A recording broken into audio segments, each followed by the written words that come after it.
Good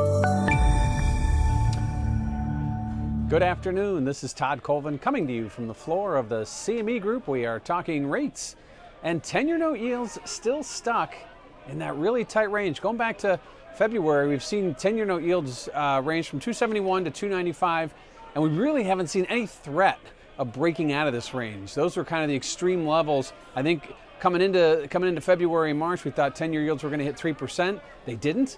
Then we saw the market rally, and we saw 10-year yields go down. We thought we were going to possibly hit that 265 level. We didn't. And the market's just kind of sitting here waiting. It's almost like waiting for something to happen.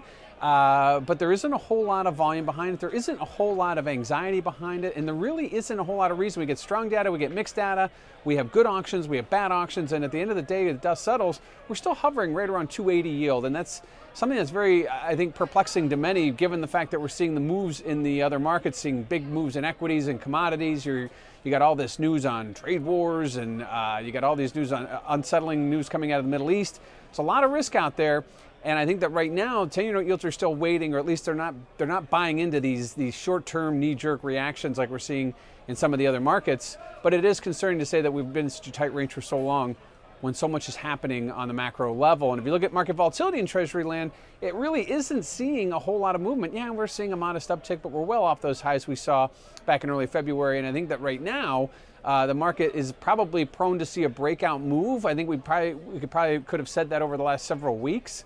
But given where we are now with the idea that the Fed's back in play, they're not gonna move as aggressively, I think, as some had hoped. But you've got geopolitical risks that are on the rise. You've got trade wars. You've got tax cuts that still have to feed through.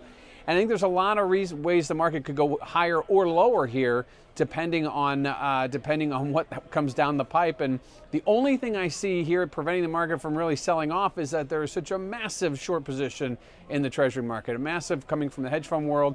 The asset managers are all long, and they're kind of waiting. They're happy when the market goes down; they can buy it at more attractive yields. But the leverage guys, they want to continue to sell this thing. And right now, they're just not having any opportunity. We haven't seen that breakout move. And so lastly, let's talk about those minutes that came out today from the March FOMC. I think they were very underwhelming. Yes, they told us that the Fed wants to lean towards stronger growth, meeting inflation targets, possibly more rate hikes, but they're concerned about trade wars bringing drag onto the growth aspect of that, and whether or not that happens is yet to be seen. But it seems to me that this Fed is going to be very much like the last Fed. The Powell era of monetary policy is going to look very similar to the Yellen era monetary policy, albeit with faster press conferences.